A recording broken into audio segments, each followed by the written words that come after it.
TDS TCS at higher rate. Section 206 अभी तक क्या बात करता है कि अगर आप पैन सबमिट नहीं करते हो तो सामने वाली पार्टी जो आपका TDS डिडक्ट कर रही है तो वो 20% पे काट लेती है हायर रेट पे। सिमिलरली इन्होंने क्या बोला है कि एक नया सेक्शन आएगा 206A-B and 206CC TDS and TCS both. और ये जो सेक्शन नया है ये किन सेक्शन पे एप्लीकेबल नहीं होगा? अगर आपका टैक्स डिडक्ट होता है कौन से सेक्शन में? 192 में, 192A में, बी मतलब winning from lottery, horse race, 94BB, 194 and जो कैश विड्रॉल पर TDS है, अगर इन सेक्शन में TDS डिडक्ट होता है तो एप्लीकेबल नहीं होगा ये प्रोविजन। अदरवाइज ये प्रोविजन आपके ऊपर एप्लीकेबल होगा और आपका TDS डिडक्ट होगा डबल रेट पे। और रेट आपको कैसे मिलेंगे? फॉर एग्जाम्पल एक्ट में रेट लिखा हुआ है कितना? फॉर एग्जाम्पल 10%, तो ये करेंगे पहले 10% का डबल मतलब 20% और 5% whichever is higher. But before that let me walk you through decode paper analysis session announced by Unacademy for CA foundation जो आपके प्रीवियस एग्जाम हुए हैं जैन 2021 में। And this session is totally free. आपको 1 रुपया भी अपनी pocket से नहीं स्पेंड करना है। Now I will let you know the importance of this session कि आपको ये सेशन क्यों ज्वाइन करना है। And being a CA qualified मुझे इसकी इंपॉर्टेंस पता है, so I will walk you through this. So guys, अगर हम कोई भी कोर्स स्टार्ट करते हैं लाइक CA में हम फाउंडेशन स्टार्ट करते हैं, CPT करते हैं, तो हम पहले एग्जाम का पैटर्न चेक करते हैं कि एग्जाम में किस तरह के क्वेश्चन आ रहे हैं और वो क्वेश्चन को किस किस मेथड से सोल्व किया जा सकता है, क्या उसका पैटर्न रहने वाला है, कितने मार्क्स के लिए हमें कितने नंबर का लिखना चाहिए, उसके कितने तरह के मेथड हैं। अगर हमें क्वेश्चन नहीं बताता कि कौन सा मेथड स्पेसिफिक है तो आपको 2 तरह के मेथड वहां पे लिखना पड़ते हैं। If we assume this method then answer will be this. So ये सभी एनालिसिस आपकी इस सेशन में हो जाएगी जो 1 Feb से ऑलरेडी स्टार्ट है from the top educators Sudhir, Nakul, Rachna, Jatin and Manish Dua. So guys go and check it out the link given in description box and thank you. Higher मतलब जो भी रेट लिखा हुआ है relevant provision of the act में उसका ट्वाइस करो और 5% मिनिमम लिमिट है। 5% तो कटेगा ही कटेगा इस सेक्शन में, नया सेक्शन में 5% तो कटेगा ही कटेगा। और जो रेट आपका स्पेसिफाइड है एक्ट में उसका दुगना विच एवर इज हायर, मतलब 5% और 20% विच एवर इज हायर, उस रेट पर आपका इस सेक्शन में TDS कटेगा। कब कब कटेगा? सिमिलरली TCS भी, TCS कलेक्ट करना होगा आपको किस रेट पर? कम से कम 5% या ट्वाइस द रेट जो एक्ट में स्पेसिफाइड है whichever is higher, collect करना पड़ेगा आपको TCS। अब ये कब लगेगा सेक्शन? द स्पेसिफाइड पर्सन, किसके ऊपर लग रहा है? Specified person.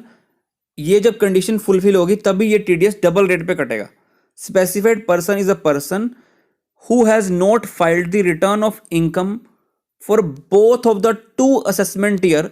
2 असेसमेंट ईयर की उसने रिटर्न फाइल नहीं की है, relevant to the 2 previous year which are immediately before the previous year in which tax is required to be deducted or collected। समझते हैं, आप फॉर्म 15G या फॉर्म 15H सबमिट करते हो कि मेरा TDS डिडक्ट ना करो, फॉर्म सबमिट हो जाएंगे तो TDS डिडक्ट नहीं होगा। सपोज करो कभी आपने फॉर्म 15G या 15H सबमिट नहीं किया तो आपका क्या होगा? TDS वहां पे डिडक्ट करने की लायबिलिटी बन जाएगी बैंक की। तो बैंक क्या करेगा? जब उसको आपका TDS डिडक्ट करना होगा, आपने फॉर्म 15G नहीं दिया तो अगर उस साल से पहले फॉर एग्जांपल 2021 में आपका TDS डिडक्ट होना था क्योंकि आपका फॉर्म 15 सबमिट नहीं किया था G और H, तो इससे पहले जो 2 साल हैं उसमें अगर आपने दोनों में रिटर्न फाइल नहीं की, क्या लिखा है? Who has not filed the return of income for both of the 2 assessment year relevant to the 2 previous year immediately preceding the previous year in which tax is required to be deducted। जिस साल में tax deduct करने की liability आती है जब form submit नहीं किए, इससे पहले वाले 2 साल, उन दोनों साल की अगर आपने ITR सबमिट नहीं की और उसका टाइम पीरियड एक्सपायर हो चुका है 139(1) का, मतलब एज पर एक्ट क्या डेट होती है? 31 जुलाई। 31 जुलाई तक फाइल नहीं की, मतलब चाहे बेशक आपके पास लेट रिटर्न का टाइम पड़ा हो, वो नहीं देखना। अगर 139(1) का टाइम चला गया है और रिटर्न फाइल नहीं की हुई है तो उस केस में 2 साल की रिटर्न अगर फाइल नहीं की तो सामने वाला पर्सन आपका मतलब बैंक TDS डिडक्ट करेगा। दूसरी कंडीशन क्या? TDS डिडक्ट कब होगा? देर इज अनदर कंडीशन कि aggregate of tax deducted at source या टीसीएस इन हिज केस 50,000 या उससे ज़्यादा हो in each of these 2 previous year. वो जो 2 साल की रिटर्न फाइल नहीं की, उन दोनों साल में 50,000 से ज़्यादा की लाइबिलिटी हो टीडीएस या टीसीएस की, तब भी आपके ऊपर ये सेक्शन लगेगा और आपका डबल टीडीएस डिडक्ट होगा। और ये कौन करेगा? बैंक वगैरह जो आपको टीडीएस डिडक्ट करते हैं। क्वेश्चन ये कि बैंक को कैसे पता लगेगा कि आपने आईटीआर फाइल नहीं की? कैसे पता लगेगा बैंक को? ये चैलेंजेस हैं, तो इसकी प्रैक्टिकल जो इम्प्लीकेबिलिटी आएगी, एनालिसिस आएगी, वो आपके साथ मैं शेयर करूंगा। और ये प्रोविजन किसको नहीं लग रहा? नॉन रेजिडेंट को नहीं लग रहा, जिसकी इंडिया में पीए नहीं है, उस पर नहीं लगेगा। और ये अमेंडमेंट इफेक्टिव हो रही है 1 जुलाई 2021 से। 1 जुलाई के बाद ये सेक्शन एप्लीकेबल हो रहा है। उसके बाद आपके ऊपर जो भी फॉर्म 15G या H सबमिट नहीं करोगे तो ये सेक्शन आपके ऊपर लग जाएगा। नेक्स्ट, न्यू टीडीएस सेक्शन एक इंसर्ट किया on purchase of goods. Provision of this section for TDS on various payments at rates contained therein, it is proposed to provide for TDS by person responsible for paying any sum to any resident for purchase of goods।